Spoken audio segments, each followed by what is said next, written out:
Ah, j'aime mon maître, j'aime ma femme et mes enfants, je vais rester ici. Il dit, Asher Iziru Bekabbalat Torah, Dieu il nous a ordonné au moment du don de la Torah, mais Avdut Zulato, de n'être esclave que de lui. Vehu Porek Mimeno Ataol Mitzvotav. Et lui, il enlève le joug des mitzvot. C'est vrai qu'un esclave juif a moins de mitzvot pendant son temps d'esclavage qu'un juif normal. Et il dit, Velefidati, et d'après moi, c'est pour cela qu'il n'a pas été écrit, Kitikne Eved Israël. Si tu achètes un serviteur Israël, pourquoi? Qui Israël ou Hashem Anichbad. Car le nom Israël, c'est un nom de prestige qui a été donné au moment de Matan Torah au Béné Israël. Quand Omar le Bet Yaakov, Betaged l'Ibné Israël. Et il dit, et lui, il ne fait pas ça. Il ne fait pas ce qui a été ordonné au moment de Mahamad Arsinaï. Qu'est-ce qui a été ordonné au moment de Mahamad Arsinaï? Kili Béné Israël Avadim. Akadosh Baruch Hu dit, vous serez quoi? Mes esclaves. On avait parlé un jour de ça, de l'esclavage dans lequel ils étaient obligés de rentrer. La reine, c'est pour cela. Cet homme-là, qu'est-ce qu'il fait? Il dit, moi, Dieu, non. Je veux qui maintenant? Je veux être esclave de quelqu'un, d'un maître. Je vais avoir un maître. Alors on lui dit, L'Oraoui Sheikare Beshem Israël. On lui enlève, il dit Rabbeinu Bechaye, le nom de Israël. Et la Nikra Beshem Ayachas, Shehayalahem Lifnei Matan Torah, Hashem Ivri. On le remet au nom qu'on avait avant Matan Torah, qui était notre nom à nous de Hébreu. Hébreu. Voilà. Il vient le Kliyakar et il dit la chose suivante. La même chose, le Kliyakar aussi, il développe cette idée. Pourquoi la Torah elle a commencé avec un Eved Ivri? C'est quoi cette paracha qui commence par une loi pareille? Et deuxièmement, pourquoi est-ce qu'on l'a appelé Ivri? Il dit le Kliyakar. Les fiches à Dibrot Matrilim, Anochi Hashem Elokecha Sherotzeticha Meretz Mitzrayim Mibet Avadim. Parce que la première des 10 commandements commence par quoi? C'est moi Hashem ton Dieu qui te fait sortir de la maison d'esclavage. À Markan, il a dit ici. Keshem Shaita Eved Vehuvshanat Nalach. Tu as été esclave et moi je t'ai quoi? Je t'ai libéré. Je t'ai libéré. Car ainsi, Tikare Dror Vechovshi Avdecha Nimkar Lecha Bignevato. Attention, quand tu vas voir un serviteur, qu'est-ce qu'il faut faire? N'oublie pas. Toi, tu as été esclave, tu m'as demandé, je t'ai libéré. Toi aussi, tu le libères. Kigamatem. Pourquoi nous on a été esclaves, on a été. C'est la même chose? C'est le même esclavage? On n'était pas, non, parce qu'on était de Pharaon. Non mais une seconde. Lui c'est un voleur qui a été quoi? Vendu. Et nous on a été quoi? Il s'est vendu. Hein? Et nous? On était. Hein? Il continue, dit le Kliyakar. Qui gamatem nimkartem bignevat Yosef. Vous avez été vendus, dit le Kliyakar, à cause de quoi?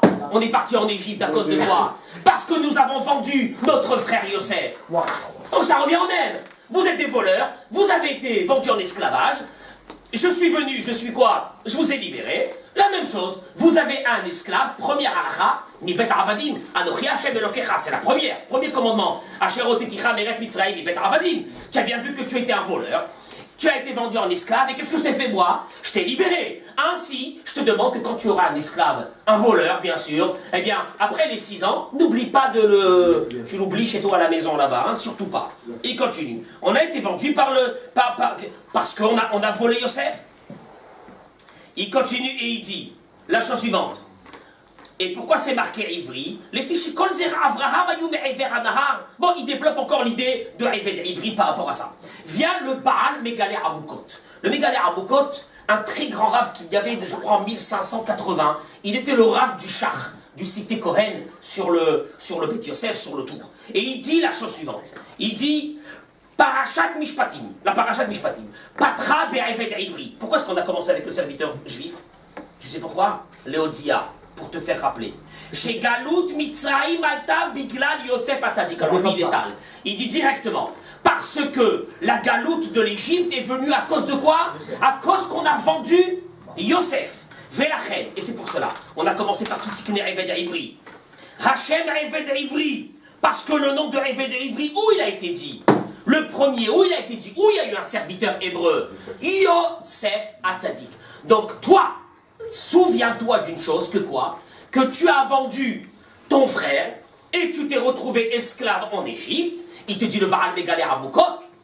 C'est pour cela que la Torah, elle a commencé avec la Eved Ivri. Ouais, mais mettre la vérité, ça veut dire quoi? Et alors, on a été vendu en esclave, on est d'accord? À cause de quoi on a été vendu en esclave? À cause de Yosef Hatzadik. On a vendu Yosef Hatzadik. Bon. Pourquoi la première loi, il faut qu'elle nous parle de ça? Ok, on peut attendre un petit peu, mais qu'est-ce qu'il y a de fondamental pour la mettre ici? On va voir Be'ezrat Hashem. Qu'est-ce que ce Mégalé Amoukot, il vient nous dire une chose pareille? Que quoi? Que vu que le nom de Eved Ivri a été donné à Yosef, et le début de la galoute d'Égypte est venu à cause de quoi? De la vente de Yosef. Et c'est pour cela que tous les serviteurs, les esclaves, on va les appeler comment? Eved Ivri. T'as raison, quel est le rapport? Makara. Voilà pourquoi on a... Tu sais pourquoi on a appelé Kitikné Eved Ivri? Parce qu'Eved Ivri te rappelle qui? Yosef Hatzadik. Azman, ça veut dire quoi? On va voir Be'ezrat Hashem. Qu'est-ce qu'il y a? Quelle est la notion fondamentale qu'il y a ici? Je ne vais pas rentrer dans la raison profonde pourquoi est-ce qu'on est descendu en Égypte pendant 210 ans. On a fait déjà une fois de ça, je crois qu'il y a 4 ans ou 5 ans, on avait parlé que Akadosh Baruch Hu a voulu nous rendre des esclaves en Égypte pour enlever quelque part Zohamat Anahash, l'impureté du serpent qu'il avait mis sur Adam Arishon, que Adam Arishon en mangeant le fruit, en faisant la Avera, il a quelque part pris une liberté. Et il fallait qu'on devienne des esclaves, ça c'était le Zohar qui disait ça, mais je ne vais pas rentrer dans ça, on devienne des esclaves pour qu'on sorte d'Égypte avec quoi? Les épaules prêts à recevoir quoi, hein? La Torah. Mais le moteur, je ne rentre pas dans la raison, le moteur pour laquelle nous sommes descendus en Égypte. On vient de voir le Baral Mégalé Amoukot, pourquoi? Parce qu'on a vendu Yosef. Où c'est marqué ça? Où c'est marqué ça? Parce que c'est parce qu'on a vendu Yosef. Le moteur de la descente des Béné Israël en Égypte. L'Agmara dans Masechet Shabbat, Daf Yudedi, Amarav, il dit Rav, les Olam al Yeshane Adam Beno Ben Abani. Ne jamais faire de différence dans une maison entre un enfant et un autre. Pourquoi? Pourquoi? Parce que Bishvil Mishkal Shnesla Milat, Shenatan Yaakov le Yosef. Parce que du peu qu'il a rajouté Yaakov à Yosef par cette tunique, par rapport aux autres frères, Nitkan ou Boechav, les frères l'ont jalousé, Venit Galgel Adavar Veyardo à voter de Mitzrayim. Enfin, la conséquence, elle est dramatique. On est arrivé en Égypte à cause de quoi? D'une jalousie qui a été quelque part allumée par Yaakov involontairement, et par rapport à ça, on est descendu. Donc, c'est ça le début. Le moteur a été le sinat chinam. Le déclenchement. Le déclenchement, le moteur, c'est quoi? La haine gratuite qu'il y a eu, la jalousie qu'il y a eu des frères de Yosef, et c'est pour cela, c'est ça le moteur de la descente des Béné Israël en Égypte. Très bien. Comment on peut la comprendre, cette différence qu'il a faite? C'était le premier fils de sa femme il y a sûrement des raisons. Mais Fadaï que Yaakov, il n'a pas fait ça comme ça. Ça, c'est encore un autre... de développer le sujet de Yaakov avec Yosef. En tout cas, la Gemara, elle te met... Il savait qu'il n'était pas mort, puisque ça... La Gemara, elle te dit, la conséquence a été que quoi? Que ça a causé qu'il y a eu une différence entre un fils par rapport aux autres. En tout cas, c'est comme ça qu'ils l'ont perçu, les frères. Très bien. Donc on est descendu en Égypte, pourquoi? Sinatrina. La haine, voilà ce qui s'est passé. C'est ça, à cause de ça qu'on est descendu en Égypte. Oui, on vient de dire aussi que c'était une volonté d'Hachem de nous préparer au jour de la Torah aussi. Donc Oui, mais Fadaï, mais encore une fois, nos sages nous disent sur ça qu'on aurait pu avoir, entre guillemets, beaucoup moins, peut-être concentré en quelques années, mais pas en 210 ans, qu'on a passé terrible, etc. Bon, en tout cas, ce moteur-là est très important. La descente des Béné Israël en Égypte est venue par la jalousie, par la haine qu'il y a eu entre les frères de Yosef et avec Yosef. Pourquoi 6 ans? Qui sait? Alors, on a dit 6 ans. C'est ce qui nous rappelle 6 jours de la semaine, les 6 jours de la semaine et la 7e année. Chaque fois le 7, c'est le repos, c'est la fin. T'étais pas là. C'est la fin. Ah, mais il a. Très bien. Les 6 jours de la création et le 7e jour. Qui Béhémet a défini ce problème? Que c'était la haine entre les frères qui nous a fait descendre en Égypte. Qui a défini ça? Rav, tu viens de le dire, c'est le truc qui s'appelle Rav. Non, mais qui dans la Torah, on va le voir, il a localisé ce problème, que c'était pour ça que nous sommes descendus en Égypte. Regardez Rabotai. C'est pas n'importe quoi. Le Midrash, il dit, Moshe rencontre Akadosh Baruch Hu pour la première fois, devant le buisson.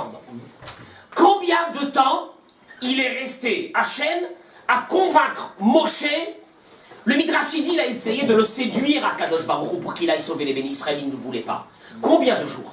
7 jours. Moshe Rabbeinu, Gam Mitemol, Shilshom, Gam Me'azda Brechal Avdecha, de là on fait le calcul. 7 jours à Kadosh Baruch Hu, il dit à Moshe, va. Non, j'irai pas. Oui, tu iras. Non, j'irai pas. Pourquoi? Pourquoi il ne veut pas y aller? Il n'avait pas la carrure pour le faire. Alors, il lui dit, Shlach Nabiyat Shlach, envoie avec qui tu veux envoyer. Le Ramban, il dit, regardez la Hanava de Moshe Rabbeinu. Moshe Rabbeinu était insupportable pour lui. Qu'en arrivant en Égypte, ils disent au béni Israël, Dieu m'a envoyé. On ne peut pas supporter une chose pareille. Mais encore une fois, Hachem, il lui dit, je veux que tu ailles. Non, j'irai pas. Et à la fin, il lui dit à Hachem, pourquoi il ne veut pas y aller? Regardez, le Midrash, il dit, il a dit à Hachem, Ribono Shel Olam, maître du monde, je te comprends pas. Quand tu as voulu sauver Lot, tu as envoyé qui? Des anges. Quand tu as voulu sauver Ishmaël et Hagar qui étaient dans le désert, qui tu as envoyé? Des anges. Maintenant, il y a le Ham Israël, tu peux m'envoyer à moi. Tu trouvé que moi? Mais qu'est-ce qu'il a, mon cher Rabbeinu? Pourquoi il ne veut pas y aller? Et puis il est aussi persuadé que si Hachem il veut livrer les enfants d'Israël tout seul, il peut le faire. Il n'a pas besoin de Moshe Rabbeinu. Mais Hachem, il lui demande d'y aller. Va, Moshe. Il dit, je ne veux pas y aller. Et pourquoi tu ne veux pas y aller? Hachem, il lui demande. Et Moshe Rabbeinu, il a un problème, il dit le Midrash. Quoi? Il a son frère Aaron en Égypte. Aaron, depuis la mort de papa de Amram, qui est le Gadolador, le Navi en Égypte, c'est Aaron. Moshe Rabbeinu, il dit, moi, en y allant en libérateur, mais non, mais je mets Aaron de côté, je passe au-dessus, je risque de le froisser, je risque de le faire souffrir, je n'irai pas. Jusqu'à que Hachem, il lui dit, alors Hachem, ça Kadosh Baruch Hu, oh non, il connaît l'avenir ou il ne connaît pas l'avenir? Merci. Qu'est-ce qu'il lui dit Hachem? Il lui dit, Veracha vesamach belibo. Il va te voir et il va être joyeux dans son cœur. Je connais le cœur de Aaron. Ah, si Aaron va être content, eh bien, il n'y a aucun problème, j'irai. Écoutez bien, Rabotai, vous allez voir où ça nous amène. Vient notre maître, Rav Yerucham Alevi de Mir, et il dit la chose suivante dans son livre d'Arat Rachman Moussa. Là, le Shlomo HaMelech, dans Kohelet, il dit un passouk, vous le connaissez. Ohev Kesef, lo yizba Kesef. Celui qui aime l'argent, il n'est jamais rassasié d'argent. Enfin, c'est une banalité. Non, là, j'ai besoin, heureusement qu'il y avait Shlomo HaMelech qui était venu me dire ça. Sans ça, je ne l'aurais pas su, j'aurais été très surpris. Hein? Qu'est-ce que je... Ah, Shlomo HaMelech, il bouge. Non, mais une seconde. Ohev Kesef, était juste Shlomo HaMelech, une chose extraordinaire, on ne le connaissait pas, Manu. Ohev Kesef, celui qui aime l'argent, il ne sera jamais rassasié d'argent. Ah bon? Ah, c'est... La Gemara dans Masechet Makot Daf Yud dit... C'est qui Ohev Kesef, lo yizba Kesef? Sur qui il a pensé Shlomo HaMelech quand il a dit ça? Sur Moshe Rabbeinu. Ah ouais. Moshe Rabbeinu, il aimait l'argent. Comment? Quand ils ont ramassé le butin en Égypte, qu'est-ce qu'il faisait Moshe Rabbeinu à ce moment-là? Il est parti chercher les ossements de Yosef. C'est quoi Ohev Kesef? La Gemara dit la chose suivante. Ohev Kesef, lo yizba Kesef, c'est Moshe Rabbeinu. La Gemara dit d'Arash Rabbi Simai. Pourquoi? C'est Moshe Rabbeinu. Shehaya yodea shen shalosh arim shebe'ever yarden koltot ad shelo nifrach shalosh beretz kenaan ve'amar mitzvah sheba'a liyadea kaimena. Vous savez qu'il y a eu des villes de refuge en Israël où c'est que ceux qui avaient tué sans faire exprès allaient dans ces villes de refuge. Et la Torah avait ordonné de mettre aussi des villes de refuge en dehors d'Israël, de l'autre côté du Jourdain, parce qu'il y avait des Juifs qui habitaient là-bas. Mais les villes qui étaient en dehors du Jourdain ne vont rentrer en fonction que quand il y aura en Israël des villes. Or là, on se trouve maintenant on est encore, non, les bénis Israël vont bientôt rentrer. Moshe Rabbeinu va bientôt mourir. Mais même quand il va rentrer les bénis Israël, il leur faudra au moins 14 ans pour conquérir Israël et placer ces villes. Moshe Rabbeinu, qu'est-ce qu'il fait? Il ne peut pas s'en passer de faire une mitzvah. Il va et il prépare les villes en dehors. Elles n'ont aucune fonction. Mais la Gemara te dit, il dit Rabbi Simai, Moshe Rabbeinu, il ne peut pas s'en passer. Ohev Kesef. Quelqu'un qui a l'amour dans l'argent, il sait ce que ça veut dire aimer l'argent. De la même façon, Moshe Rabbeinu, il avait cet amour dans quoi? Dans la Torah et dans la mitzvah. Il ne peut pas s'en passer. C'est quoi? D'où vient le mot kesef, l'argent? D'où vient ce mot? Nirsefa vegam kalta nafshi le hatzrot badasham. C'est quoi Nirsefa? Nirsefa, ça veut dire quand quelqu'un il se languit, quand quelqu'un il a envie de faire quelque chose. L'envie est symbolisée par l'argent. Moshe Rabbeinu, cette force d'envie de l'argent, il a mis sur quoi? Sur des mitzvot. Et alors ça nous amène à quoi? Il vient Rabbi Rucham de Mir et il dit la chose suivante. Béhémet, pour un homme qui aime faire des mitzvot, qui les aime comment? Qui les aime comme de l'argent. Ohev kesef lo isba kesef. C'est Moshe Rabbeinu dans les mitzvot. Dieu, il vient et il lui dit, je te donne tout de suite 5 millions de mitzvot à faire. Il faut sauver combien? Il y avait combien de personnes à sauver d'Égypte? 600 000. Hein? Non, 600 000 de plus de 20 ans jusqu'à 60 ans. Après, il y avait plus de 60 ans, il y avait les femmes, il y avait les enfants, etc. 3 millions. Le Chafetz Chaim, il dit à peu près 5 millions. Il fait le calcul. Il y a 5 millions d'âmes à sauver. Qu'est-ce que tu es en train de dire? Il y a mon frère Aaron, je vais le vexer. Je vais peut-être le vexer. Réfléchissons 2 minutes. Quelqu'un qui a envie de faire des mitzvot, qu'est-ce qu'il fait à ce moment-là? Je vais y aller. Je vais y aller. Ah, il y a Aaron. Qu'est-ce que je fais avec Aaron? Eh bien, Aaron, je vais le voir. Je lui dirai, écoute, c'est Dieu qui m'a demandé de faire sortir les béné Israël, mais il y a 5 millions de mitzvot. C'est ça, un homme qui aime les mitzvot. Il reste pendant 7 jours et il dit à Hachem, je ne veux pas y aller. Ça veut dire quoi? Qu'est-ce qui se passe ici? Qu'est-ce qui s'est passé dans la tête de Moshe Rabbeinu à ce moment-là? Il avait peur de la jalousie de son frère. Non, il voulait enlever ça. Non, mais non, il n'a pas parlé de la jalousie, il a dit c'est lui qui va blesser son frère. Il va le blesser. Mais encore une fois, tu mets sur la balance blesser ton frère. Et tu mets sur la balance sauver 5 millions de personnes. Comprendre? Il n'y a pas photo, il y a un problème ici. Et il dit je ne veux pas y aller. Il a fallu que Dieu lui dise Aaron va te voir et il sera content. Quoi? Et sans ça, eh bien j'irai pas. C'est ça quelqu'un qui aime faire des mitzvot? C'est comme ça qu'il se conduit?